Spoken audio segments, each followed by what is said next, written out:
Hey, welcome back everyone to another broadcast of In the Trenches. I'm your host, Tom Morkis, and today I sit down with Chad Pytel, who is the developer and CEO of thoughtbot.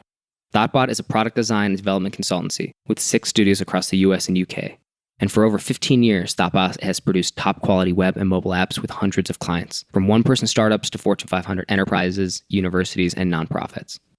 Chad has co-authored 2 books, spoken at conferences around the world, and is host of the podcast Giant Robots Smashing into Other Giant Robots. And on today's call, we talk about how thoughtbot went from an idea to a small 5-person web agency to over a 100-person consultancy, and how Chad has been able to grow this company over the last decade and what that's been like to expand it and grow it across multiple geographic locations as well, because they have studios in multiple cities around the world. And my big takeaway from today's conversation is just that there are a lot of ways to kind of build the type of business you want to build. But the one thing that's critical is the vision, what you care about, how you do work, who you want to work with, the things that will separate you from others, because there's always going to be competition. But the thing that's going to separate you from the competition are your values, are your goals, and how you organize the work you do and why you do it.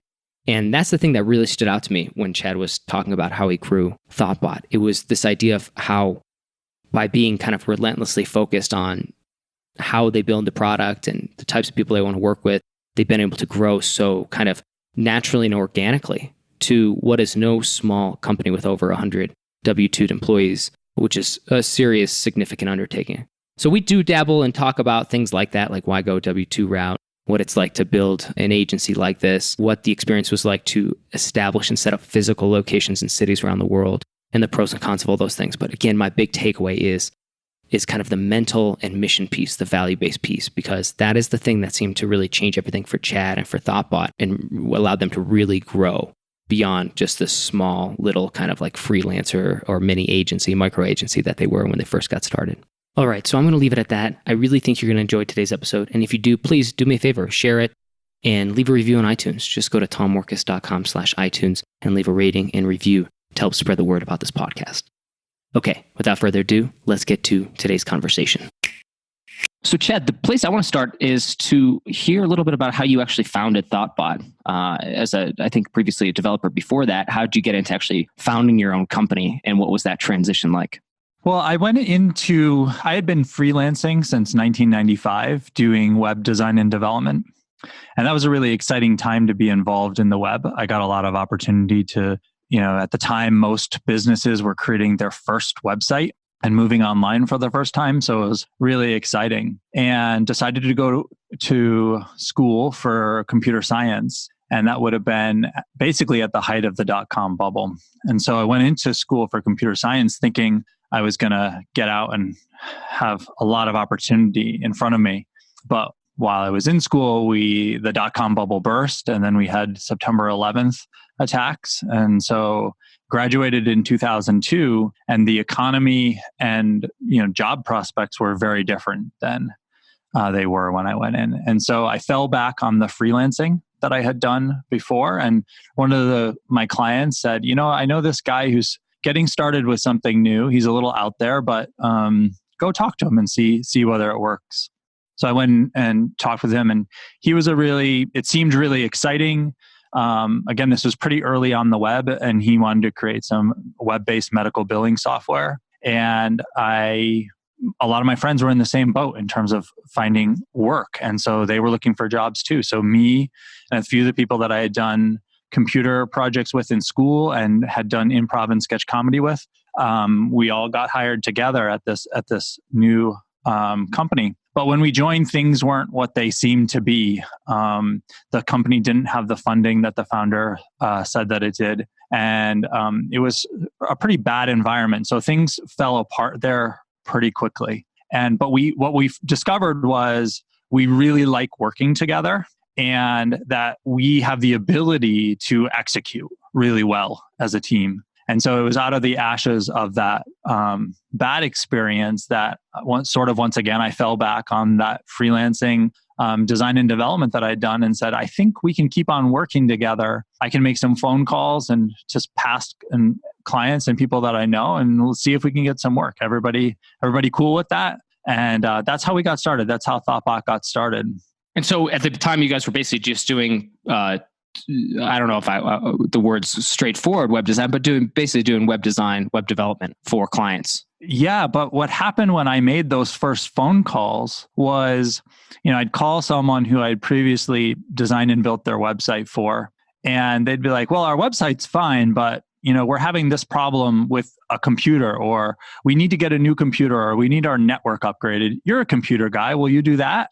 And just getting started from scratch, no savings. There was a lot of pressure to say yes. It also didn't help that I had a background in like IT support too, so I could actually do that work. It wasn't necessarily what I wanted to be doing or what we wanted to be doing, but we could do it. And so we said yes. And we scraped together the first batch of clients doing, we like to say, everything anyone would pay us to do with computers. But we put a nice name on it. We said, we're going to be a full service IT consulting for small and medium-sized businesses.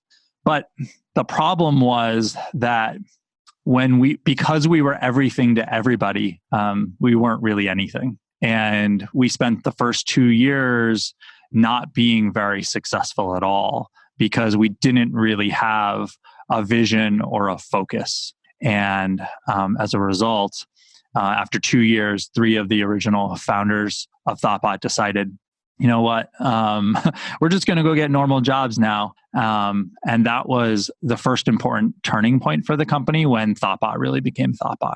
Okay, so a couple questions about that. So that was a couple years into it. So I have 2 questions, but the first one I wanted to ask was this, and this is kind of interesting. What do you, when you say that, you said for first years it was not very successful, but you guys were still working. You were still doing what you were doing. You were obviously trying to figure things out. I think there's a lot of people who find themselves maybe in something like this. Now you can look back in hindsight and say those 2 years were not successful. And that means something different than obviously what happened after. So what was going wrong, or what was the problem there? And what was that like? Like, what does not success look like in a capacity like this? So I have 2 main metrics for success. The first and most important one is, are we happy? Are we fulfilled in the work that we're doing? And we were not.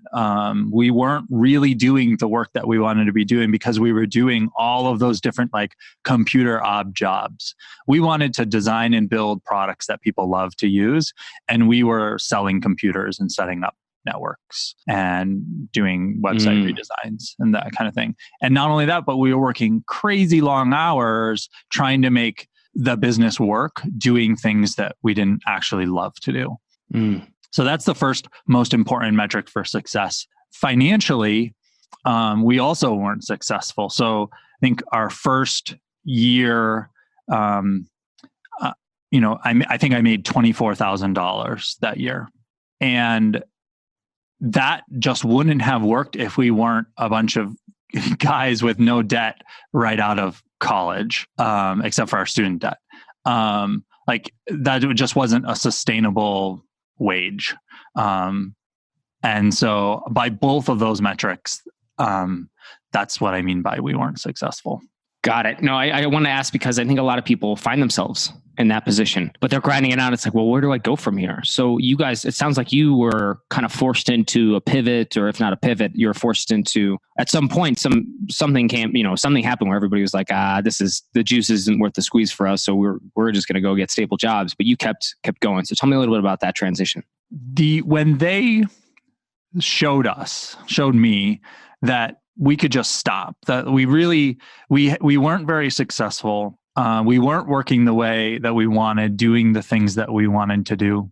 Rather than make me give up, it put us in the mindset of we have nothing to lose. And so this isn't worth doing if we're not doing the kinds of work we want to do in the way that we do. Let's give it another shot, and we have nothing to lose. And so we literally that day took out a piece of paper and wrote a list of, here's what we believe, here's the things we want to do as a company, and here's the things we don't want to do. And we started behaving in a completely different way when talking to customers or potential customers and positioning ourselves in the market. We had much more clarity around who we were and what we wanted to do, and we were willing to say no to the things that didn't match that, because our friends had showed us we could just, if it all failed, we could just go get another job. And that was very freeing. It also helped that almost overnight, it felt like we were started to be much more successful by those two metrics: fulfilled in our work and financially successful. So it sounds like, number one, if there's like one big takeaway, it's like if you find yourself maybe in what feels like chaos, doing a lot of different work, not necessarily profiting a ton from it, and feeling kind of burnt out or not loving it, maybe the first thing to do before anything else is what can you cut out, right? And what could you streamline? What could you offer exclusively, or something of that nature? It sounds like what you guys did was a narrowing, kind of a culling or scrubbing of that, and getting and reducing or minimizing offers and things like that. So you went the route of, instead of adding more, you reduced. Does that sound about right? Yeah. And, in our case, we literally wrote a list of the things. I found that really helpful. So I would encourage, there's no harm in writing an actual list down. And the thing is when we did that, the list wasn't arbitrary. They were the things that we believed in and that we were going to be happy doing. And as a consulting company, what that did, it had the side effect. We didn't do this intentionally, but the reason why it led us to be more successful is that when there's a community of potential customers out there. And when we said we would do anything, and we were open to all different kinds of way of working and different development and design practices and that kind of thing. And there was no reason why anyone out in the potential sea of customers would specifically seek us out as, that's a company that I want to work with. And so when we started to be much more clear about, here's our process and here's how we work and here's the tools that we use, and we're going to say no to others, we essentially specialized in those and we found our niche. So the people that, the biggest example at the time was test-driven development. So test-driven development is a practice where you write testing code alongside of the real code that you're writing. So everything that you build has an automated test suite along with it. And at the time, we had done some projects with that and some without. And we really believe that test-driven development leads to not only more fulfilling work for us, but better products overall that have less bugs and that you can change more quickly. But there was in the community of potential customers, there's basically two sides to that issue. Ones who believed in test-driven development and were willing to seek out companies that work that way, and others who actively, either didn't care or believed you shouldn't do it. And the test-driven development one was actually at the time a much smaller group of people, but they are the ones who are passionate and believed in that idea. And so it's the kind of thing where not only did we have customers seeking us out to work that way, but we had team members they were leaving their job over being told they couldn't do test-driven development. And they would join us because we were one of the only companies in Boston where you could do test-driven development full-time. So if you were a developer that truly believed in that as a practice, we were getting team members who were leaving their jobs because of that. When you start to see that, you realize, oh, we're sort of on to something here. We found a niche in which we can be successful. So just to elucidate that for the listener and myself, actually, because when I think about that and listen to it, I'm like, there's something kind of interesting here, because when I hear that test-driven, it almost sounds like one of those things when, we're talking marketing sales, like what might be called a feature, not a benefit. And yet, but there's something here to it. And it attracted employees to you and attracted people who want to work for you. But then it also sounded like it was also a differentiating factor for generating clientele, a specific type of clientele. So it worked, I think, it seems like it worked on multiple levels. Was that about right? And maybe you can dig in a little bit deeper. Why is that? Like, what was it about that? And do you find any correlations today? Like, is there something like that where there's things kind of dividing lines where you could say, like, these are different types of things where if you were struggling, like different ways that you could even just pick out some examples so we can try to see what it would be like today to think about that? Like, because there's something special obviously going on when you narrow it down in that respect. Yeah. So in the context of, whether it be a marketing business or that kind of thing, you could do the same thing. But the important thing is that we didn't choose that because we thought it was going to be successful. Right. We chose it because as the people doing the work, we fundamentally believed that it was a better way to work. And had we tried to chase the thing we thought would be successful, we probably wouldn't guess it right. So it could be a tool. It could be like, I've used every one of these tools for analytics tracking, and I'm an expert in a bunch of them. And I know that this one is the best one right now, or this is the best technique. And there's no harm in specializing that. People probably aren't going to leave their job to come join you because of the marketing automation tool that you use, but it's an example of how specialization can help drive people to you, because the people who seek out that expertise or who believe the same thing you do will seek it out in when they look for the company that they want to work with. And do you find that there are any parallels to today in that regard? Well, it's really interesting. They're definitely, for thoughtbot specifically, and for us in our business, a lot of the things that we chose or that we wrote down on that list to begin with were principles and practices around the work we were doing. And I think that was because we were on the forefront of an industry. The web and Web 2.0 was just happening. And so there was a lot of opportunity for us to say, we want to work this way around our tools or our technologies. And that made us stand out because it was a proxy for the values that we had that as a company and as a team and as individuals for the way that we want to work.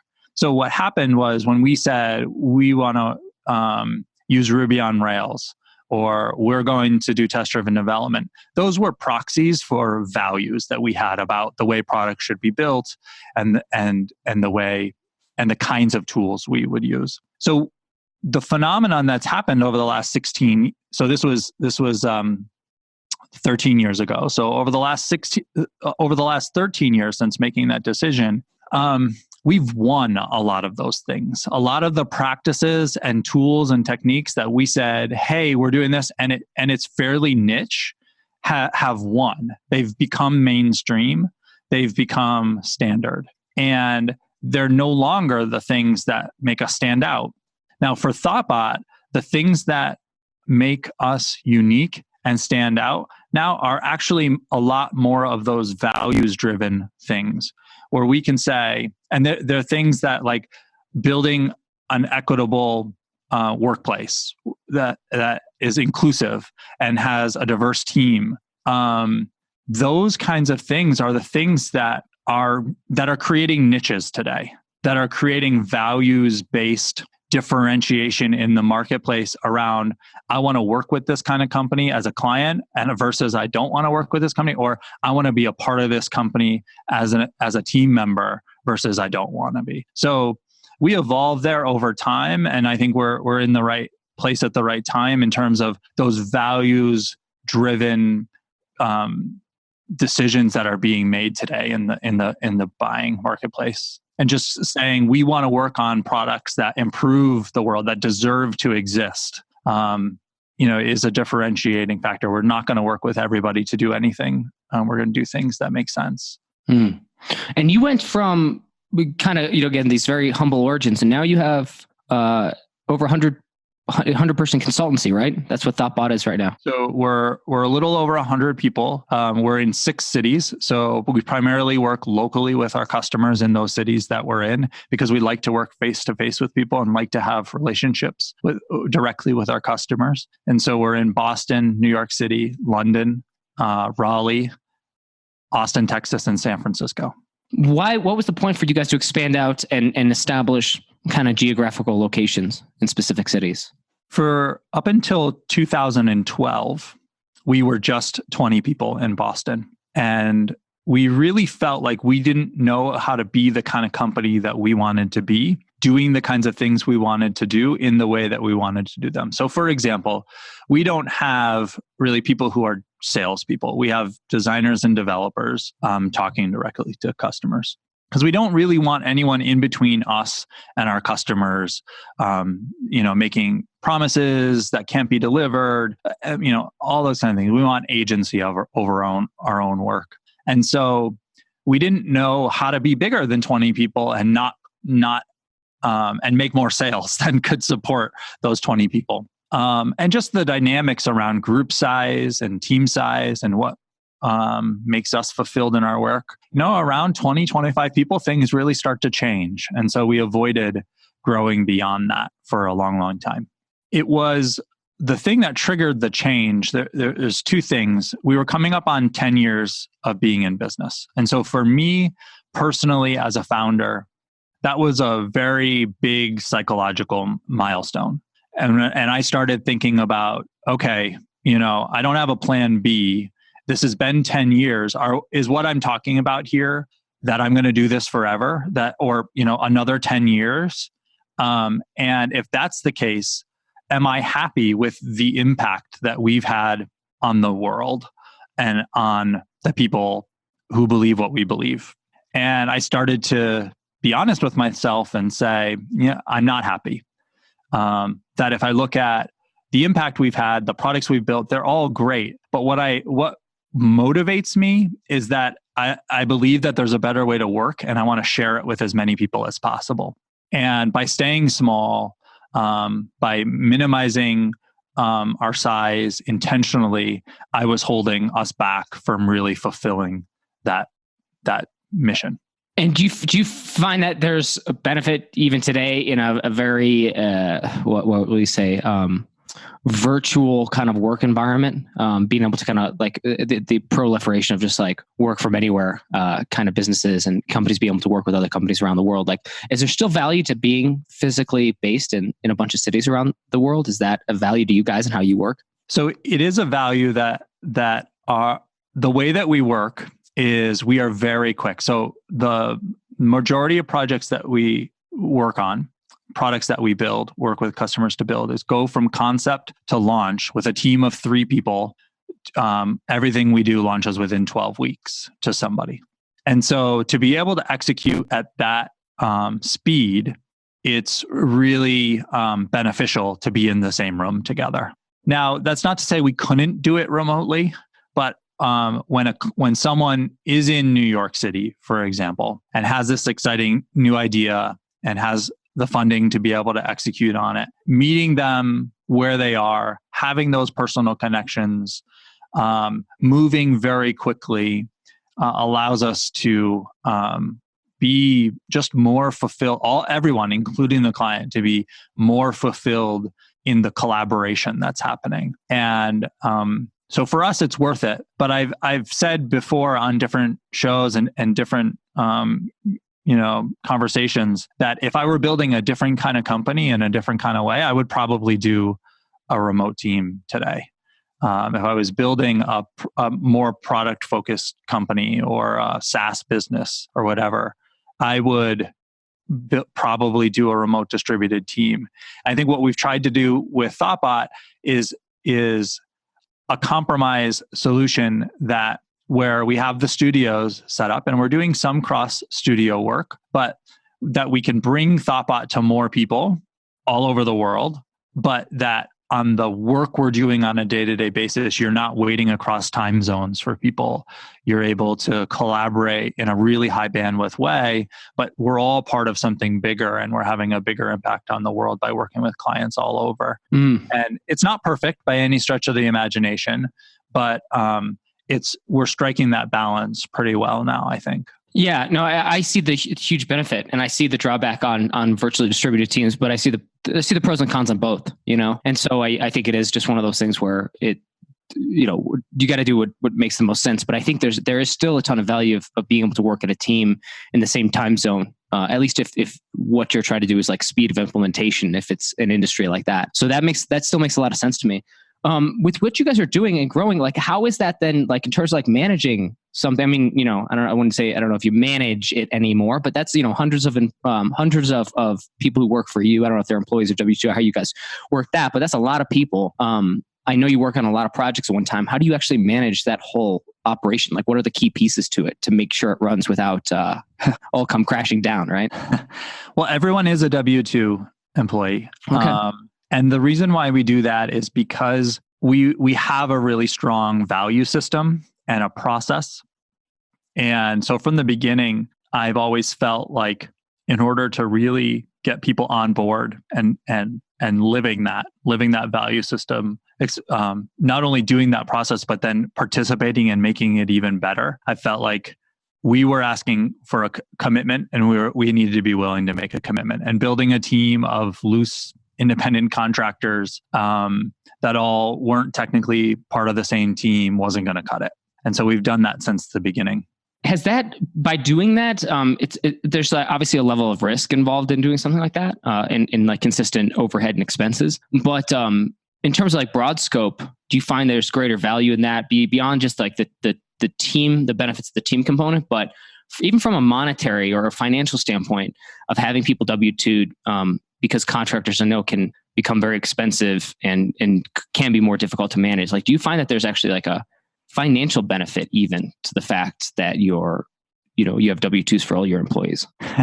It's a really good question.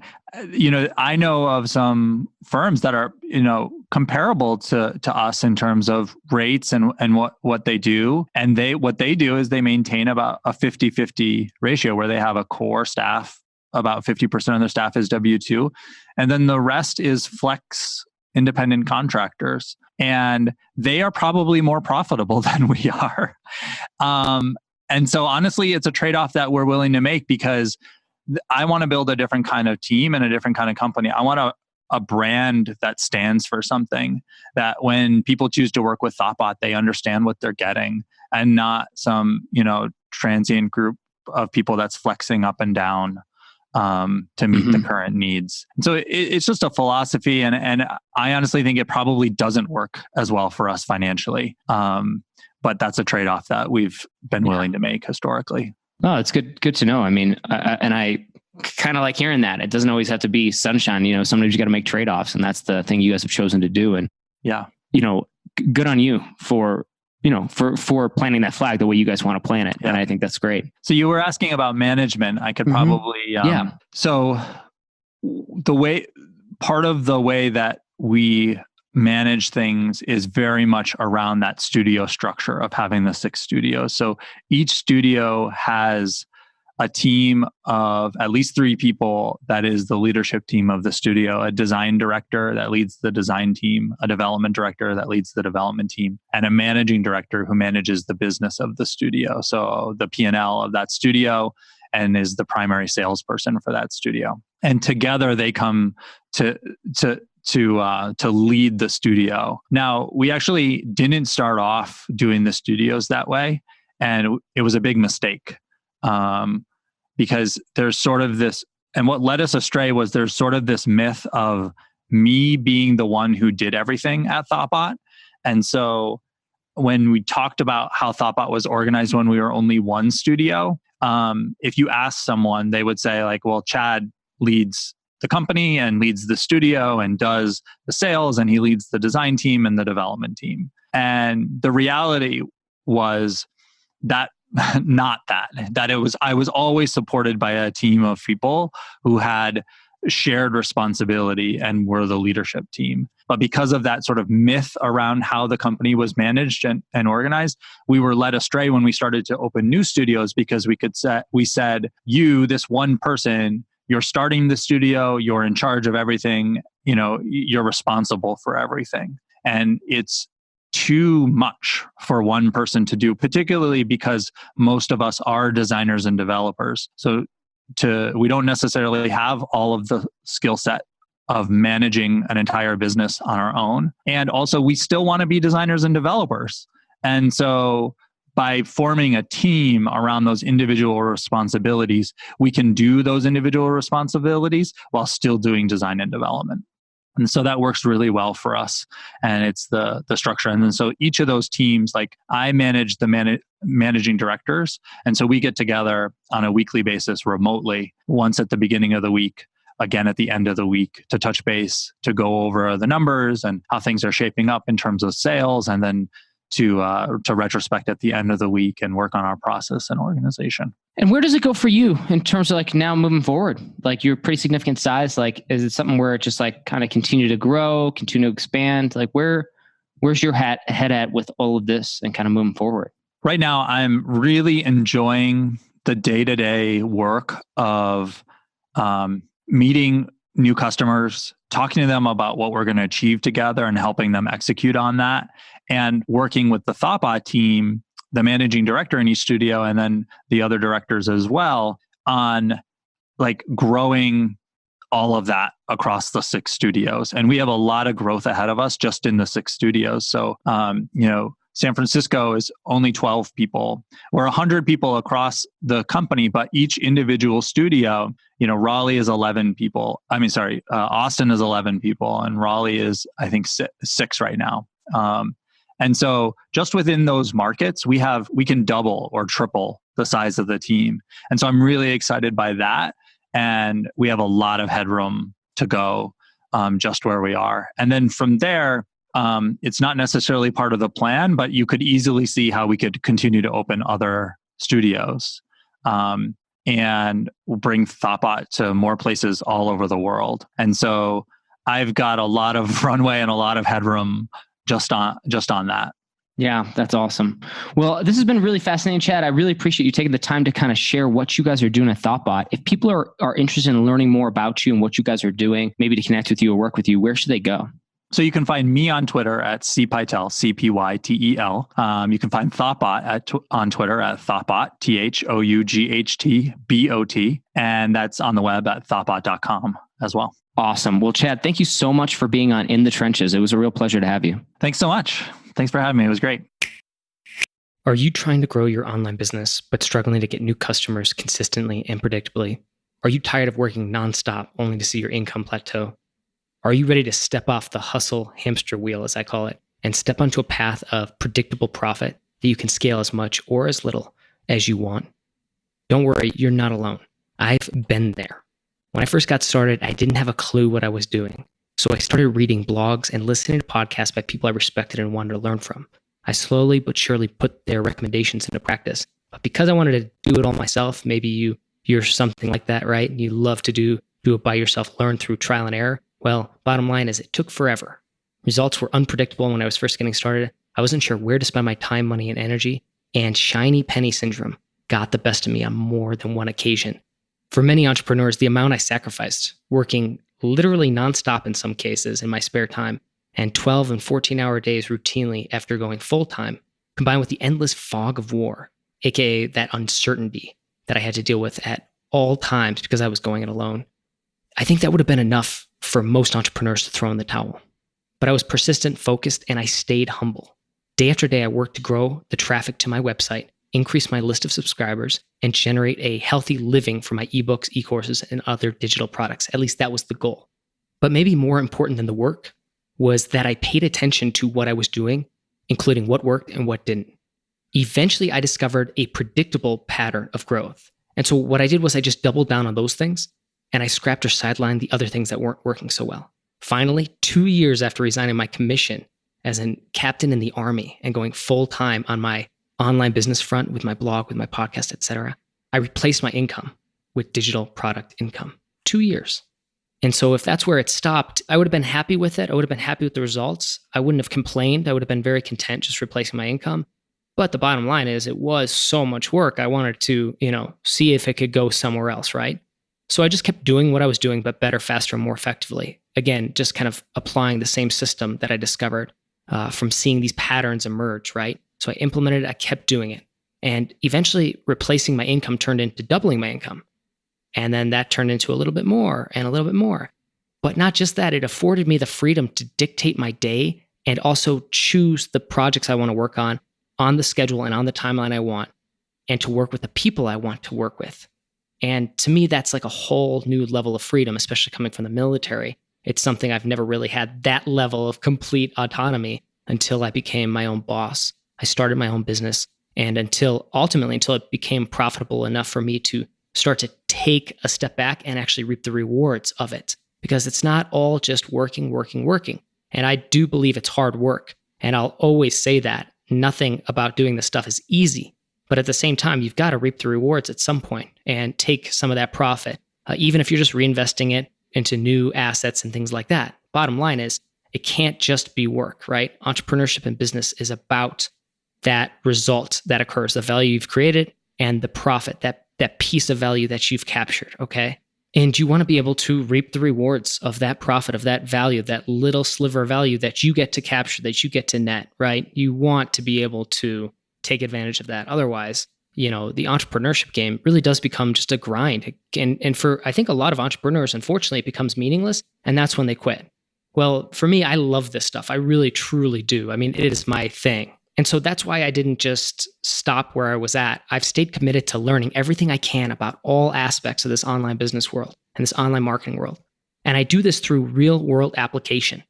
In other words, I'm currently growing several online businesses, and I'm always putting my ideas to the test in real time with my own money, with my own time and energy, oftentimes with employees, a lot of some stuff more advanced, some stuff more simple, but so varying levels of complexity, and again, in different spaces, different niches. And I can say, bottom line, I've always loved the startup hustle, but I gotta say, it's nice to now be in a position where I can get big results with much less effort, thanks to having built the foundation of my business the right way.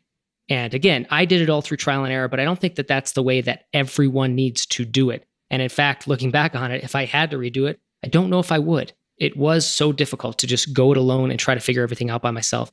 So one of the things I've tried to do is give back with this podcast, with my blog, and with my newsletter. But maybe even more rewarding than any of this stuff, while I've enjoyed all of it, I think the thing that I'm enjoying the most, that I find most engaging and rewarding, is the premium business mastermind and coaching program I run called 100K Academy. Inside 100K Academy, I help ambitious entrepreneurs who are very driven and excited to be doing what they're doing. I help them grow their reach, their influence, and their profit using my proprietary marketing system. That's the same one I use to scale my own online businesses from 0 to multiple 6 figures and beyond, and the same system I use to help my clients reach the New York Times, Wall Street Journal bestseller list, set Kickstarter funding records, and create viral product launches that have turned into predictable revenue streams. So lots and lots of case studies that you can find at tommorkes.com. If you're curious, just go to tommorkes.com/about, and that'll get you started. Most importantly, this system is one that 100K Academy members and alumni have used to achieve tremendous results, like Alexa, who used it to have her most profitable year ever, or Tina, who used it to make 5 figures from a sales funnel that she can now replicate and scale, and that's exactly what she's doing. Or Carrie, who made over $75,000 in just 7 days. And the crazy part about his story was that his online business was actually a side hustle up until that first profitable launch, which he has then been able to grow and scale. And he subsequently quit his job following that very successful week. And I think that has been just a game changer for Carrie and the life he's living and the work he gets to do and the impact he gets to make on the world because of the great work he's doing now, because he was able to figure out a system that would get him the targeted traffic, the subscribers, the sales to grow a profitable online business.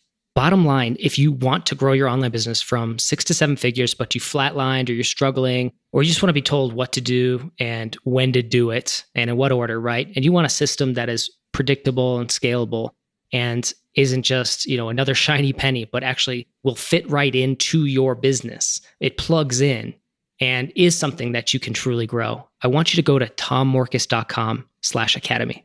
That's tommorkes.com/academy. Academy is spelled ACADEMY. Go to tommorkes.com/academy and you'll find a page on my website with more details about 100K Academy, the business mastermind coaching program I run, as well as instructions on what to do next. Again, that's tommorkes.com/academy. And if you're serious about growing your reach, influence, and profit, just follow the instructions and we'll be in touch, okay? Again, tommorkes.com/academy. Go ahead and head over there.